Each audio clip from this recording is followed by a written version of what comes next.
रविवार को अगर लोटा भरकर शिव को समर्पित करा जाता है तो घर में तेज लक्ष्मी प्राप्त होती है। शिव पंचायत के दो देव ऐसे हैं जिनको रोज जल चढ़ाया जाता है, एक सूर्य नारायण और दूसरे मेरे देवादिदेव महादेव।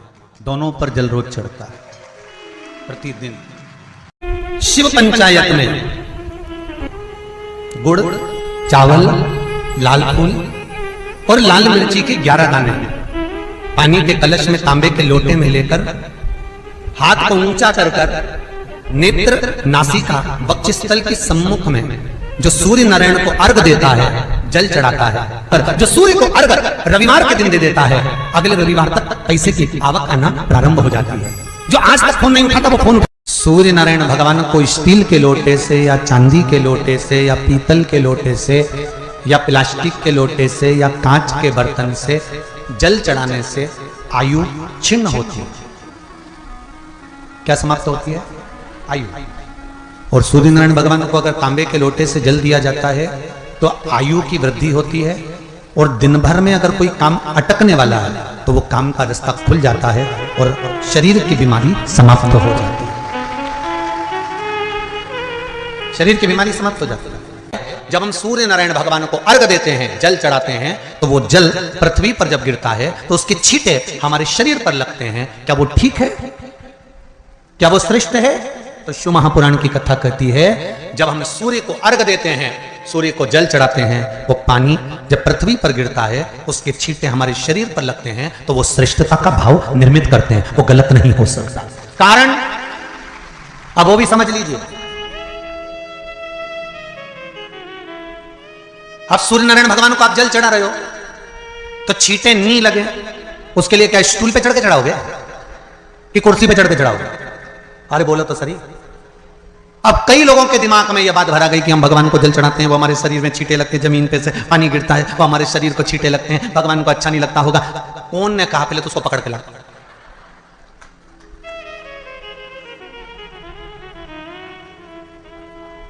क्योंकि मेरे राम जी महाराज, मेरे भगवान कृष्ण, बड़े बड़े संत, साधु, सन्यासी, तपस्वी, साधक, उपासक जितने भी हुए, जिन्होंने सूर्य की आराधना करी, इन्होंने टेबल पे चढ़कर या कुर्सी पे चढ़कर जल नहीं चढ़ाया। इन्होंने पृथ्वी पर खड़े होकर ही, क्योंकि पृथ्वी तत्व के देव हैं शिव। जब हम मृत्यु लोक पर खड़े होकर, पृथ्वी पर खड़े होकर भगवान शंकर का भाग पृथ्वी तत्व को धारण कर जल को हाथ में लेकर जब समर्पित करते हैं और जो जल नीचे गिरता है वो शरीर पर अगर लगता है तो हमको उसका आशीर्वाद ही प्राप्त होता है, दोष नहीं लगता। पर लोगों ने इसको विपरीत कर दिया। कि कौन ने विपरीत करा? कई लोगों ने इसको विपरीत कर दिया। कौन ने विपरीत करा? तो जो दूसरे धर्म के लोग होते हैं, जिनको हिंदू धर्म से नफरत होती है और जो हिंदू धर्म की पूजन, सेवा, अर्चना को समाप्त करना चाहते हैं, वो धीरे धीरे धीरे धीरे कहने लगे कि सूर्य को जल चढ़ाओगे तो शरीर में लगेगा, शरीर में लगेगा तो दोष लगेगा। इसको कह कहकर घर घर में सूर्य को जल चढ़ाना लोगों ने बंद कर दिया कि आप जल चढ़ाएंगे तो दोष लगेगा, शरीर पे छींटा लगेगा, शरीर को ऐसा लगेगा। ये दोष नहीं है। कितनी सुंदर बात है महाराज। सूर्य नारायण भगवान को जब जल चढ़ाया जाता है, हाथ सिर से 8 इंच की दूरी पर होना चाहिए। जम के बोलिए, सिर से कितना ऊंचा होना चाहिए? 8 इंच ऊपर अपना हाथ होना चाहिए मस्तक से सूर्य को जल चढ़ाते समय। और ना चांदी का, ना स्टील का, ना लोहे का, ना प्लास्टिक का, ना कांच का, ना सोने का कोई बर्तन, ना कांसे का, ना एल्युमिनियम का, ना पीतल का, केवल एक पात्र होना चाहिए, वो है तांबे का। काय का पात्र होना चाहिए? तांबे का पात्र। और सूर्य नारायण भगवान को जब 8 इंच ऊपर तुम्हारा हस्त है और जब हम सूर्य को जल चढ़ा रहे हैं, कैसे जल चढ़ाना है वो भी समझ लीजिए। अगर कोई कैंसर का मरीज है, जिसके चेस्ट में कैंसर आ गया हो, लेफ्ट में, राइट में कहीं पर कैंसर आ गया हो, या कोई गठान आ गई हो, तो महाराज आप जल चढ़ाते समय उस जल की धार को, सूर्य भगवान को जब चढ़ा रहे हो तो धार आपकी गठान की ओर जाना चाहिए, जिससे सूर्य की किरण उस जल में से आपके उस स्थान पर पड़े, उस जगह पर पड़े जहां पर गठान है। महाराज आप लगातार जल तो चढ़ाना चालू करो, अच्छे अच्छे डॉक्टर फेल हो जाएंगे और कह देंगे गठान ठीक हो गई।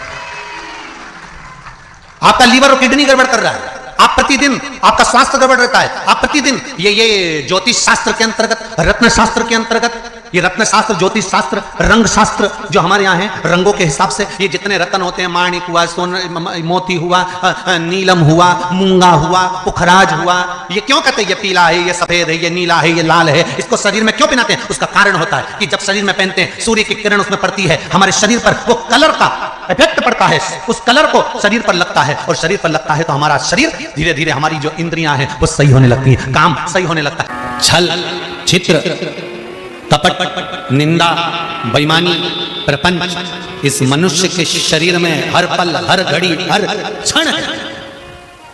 ऐसा कोई मनुष्य नहीं जो छल, कपट, बेईमानी, प्रपंच, झूठ आदि आदि से दूर रह गए। माना हम इसमें फंसे हुए, पर तेरी कृपा होगी ना, तेरी दया होगी ना, तो ये पाप की जो ये गठरी है, ये मनुष्य का शरीर, एक दिन इस गठरी को खोल कर तू पाप बाहर निकाल देगा, और गठरी के अंदर जितने कपड़े हैं उसको धोकर साफ कर देगा, ये निश्चित। अगर तेरी कृपा होगी तो, अगर तेरी दया होगी तो। बल्ली देवी और देवसेना ने जल चढ़ाना प्रारंभ करा, शंकर भगवान का स्मरण करना प्रारंभ करा। उनके भी जाते जाते कोई पत्तियां तोड़कर लेकर आ जाती थी बल्ली देवी, पत्तियां, क्योंकि बल्ली देवी एक आदिवासी राजा की पुत्री है, आदिवासी राजा की पुत्री। उसको भान नहीं है कि बेलपत्र कौन सी है। फिर समझ लेना मेरी जीजियों, जितने लोग आस्था चैनल पर कथा सुन रहे हैं, जितने फेसबुक यूट्यूब पर सुन रहे हैं, अगर एक बात हमने पहले भी कही, आज फिर कह रहे हैं, बेलपत्र तोड़कर शंकर भगवान को चढ़ाओ, मना नहीं है, पर एक प्रयास अपनी जिंदगी में जरूर करना कि बेलपत्र चढ़ाने का यदि आपको शौक है तो जीवन में एक बेलपत्री का वृक्ष भी लगाने का शौक रखिए, जिससे वो बेलपत्र का वृक्ष बड़ा हो। और बेलपत्र का वृक्ष जब बड़ा होगा, आप संसार में हैं नहीं है, हम संसार में हैं नहीं है, पर यदि बेलपत्री का वृक्ष रहेगा, आपके द्वारा लगा हुआ वृक्ष रहेगा, उसमें से कोई बेलपत्र तोड़ कर जब वो बड़ा हो जाएगा, उसमें से बेलपत्र तोड़कर कोई शंकर भगवान को चढ़ाएगा, तो जिसने बेलपत्री का पौधा लगाया है उस बेलपत्र चढ़ाने का फल उसके भी खाते में चला जाएगा और उसकी भी जिंदगी संवर जाएगी। इसलिए बेलपत्र चढ़ाओ, मना नहीं है, पर बेलपत्र का एक पौधा अपने बगीचे में, आसपास में, मोहल्ले में, जहां तुम्हें मौका मिल जाए वहां जरूर। भगवान शंकर को बेलपत्र का, तो बल्ली देवी को नहीं मालूम था कि बेलपत्र का पौधा कौन सा होता है। बल्ली देवी को नहीं मालूम था कि बेलपत्र कैसा होता है। बल्ली देवी आदिवासियों राजा की पुत्री थी, गई पेड़ की पत्तियां तोड़ लाई, वृक्ष की पत्तियां लाई, शंकर भगवान को समर्पित कर, फिर गई, फिर पत्तियां तोड़ के लाई, शंकर भगवान को समर्पित कर, फिर गई, फिर तोड़ कर लाई, शंकर भगवान को समर्पित कर। ध्यान देना जरा, इस कथा से 3 चीजें निकालेंगे अपन जो आपके जीवन में पूजन करते समय गलती ना हो, श्रावण महीने।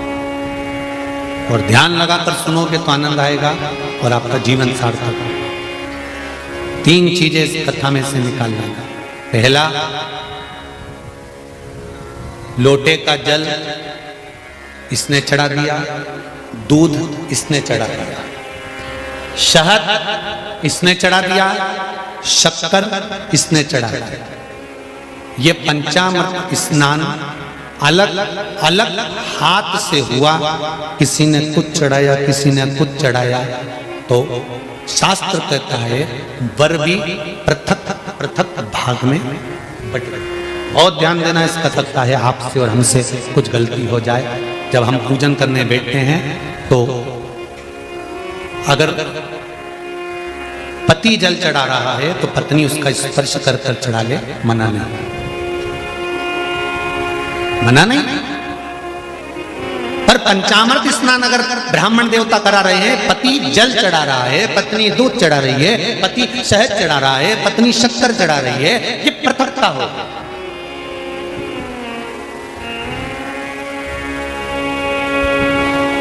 या तो दोनों को जल चढ़ाना, दोनों को दूध चढ़ाना, दोनों को शक्कर चढ़ाना है, दोनों को।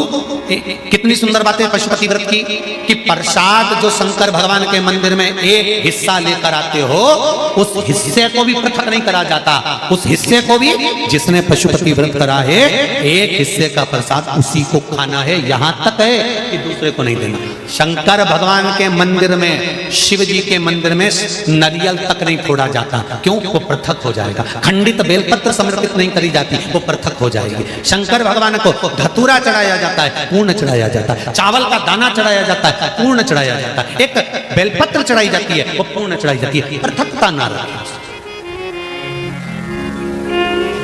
अगर वल्ली देवी और देवसेना दोनों अगर जल चढ़ा रही थी, तो दोनों हाथ में जल के पात्र होते और दोनों चढ़ाती। पर एक जल ये चढ़ा रही थी, तो एक जल का पात्र ये चढ़ा रही थी। उसने कहा कांवड़ की यात्रा है, एक डंडे में एक लोटा बांध, एक तुम लेकर चलो, एक हम लेकर चले। नहीं नहीं नहीं, जल ले जाओ, मंदिर तक भी ले जाओ, पर चढ़ाते समय अगर तुम चढ़ा रही हो तो जल के दोनों पात्र तुम्हारे हाथ में होना चाहिए, दूसरा नहीं। जल की पृथकता नहीं,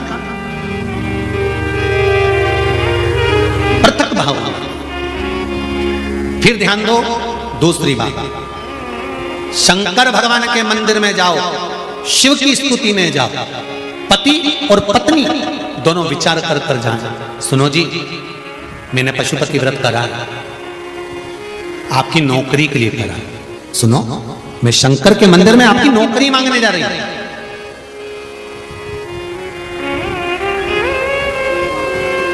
मैं नौकरी मांगने जा रहा हूं। अब शिव मंदिर में आप गए, व्रत करा था, पति को भी साथ ले गए, दोनों ने प्रणाम करा, शंकर भगवान प्रसन्न हो गए। सबसे पहले शंकर भगवान ने पति से कहा, तू मांग ले, पहले तुझे क्या चाहिए, क्योंकि तेरी पत्नी का व्रत है, उसको बाद में दूंगा। उसने व्रत करा, थोड़ी तप साधना और कर लेंगे, तू मांग। पति ने कहा, मुझे वर दे दो, मेरी एक मकान और एक प्लाट उलझा पड़ा है, वो सुलझ जाए। शंकर भगवान ने पत्नी से कहा, अब तू मांग ले। पत्नी कहने लगी, मैंने इनकी नौकरी के लिए मांगा था। शंकर भगवान ने कहा, तूने नौकरी के लिए मांगा था, पर तेरा पशुपति व्रत जब तूने प्रारंभ करा था, तेरे मन में भाव आया था कि नौकरी मिले और मैं और मेरे पति दोनों शंकर की धोख लगाने के लिए जाएं, और भगवान के सामने जब हम झोली पसार के मांगे तो एक जैसा हमारी कामना पूर्ण कर देना। अब तेरे पति ने प्लाट का भाव मांग लिया और तू नौकरी मांग रही है, दोनों में पृथकता। फिर निवेदन करेंगे, शंकर के मंदिर में जाकर पति को बता देना कि मैं शंकर के मंदिर जा रही हूं और मेरी आराधना का कारण ये है, और उस आराधना के कारण ही मैं आपकी नौकरी के लिए, आपके व्यापार के लिए, आपके व्यवसाय के लिए, आपके लिए मैंने ये करा, और इसीलिए मैं पशुपति व्रत कर रही हूं, और मुझे पूरा विश्वास है शंकर भगवान मेरी मनोकामना पूर्ण करेंगे। तो दोनों जाएं और दोनों प्रणाम करें, तो दोनों के प्रणाम करते समय वर भी एक हो कि भगवान नौकरी लगा देना, प्रभु सुन लेना मेरे दाता, तेरी कृपा चाहिए। पृथकता का भाव। हाँ, पति अलग पशुपति व्रत कर रहा है, पत्नी अलग पशुपति व्रत कर रही है।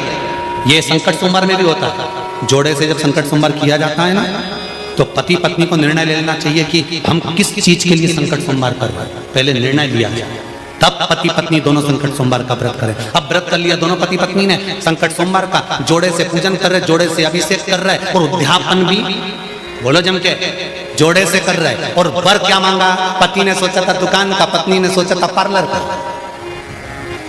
निर्णय अलग था। अंत समय प्रभु आना पड़ेगा, वचन दिया तो निभाना पड़ेगा। आए ना आए प्रभु कुटुंब कबीरा, अंत समय प्रभु आना पड़ेगा। अर्घ देने गुरु जी पंचदेव पंचायत में सूर्य नारायण भगवान शंकर की पंचायत में हैं। सूर्य नारायण को हम फ्लैट में रहते हैं, हम फ्लैट के अंदर रहते हैं, तो हम फ्लैट में रहते हैं, हमारे यहाँ अगर छज्जा नहीं है, हमारे यहाँ जगह नहीं है, तो हम सूर्य को अर्घ कैसे दें? तो महाराज खिड़की तो होगी, अगर घर में प्लेट में पानी ढुलेगा और आप लोग नहीं समेट सकते तो एक बाल्टी रख लो, एक पात्र रख लो, पर सूर्य नारायण भगवान को अर्घ देकर रोशनी शरीर पर पड़ना चाहिए। जिंदगी में कभी कोई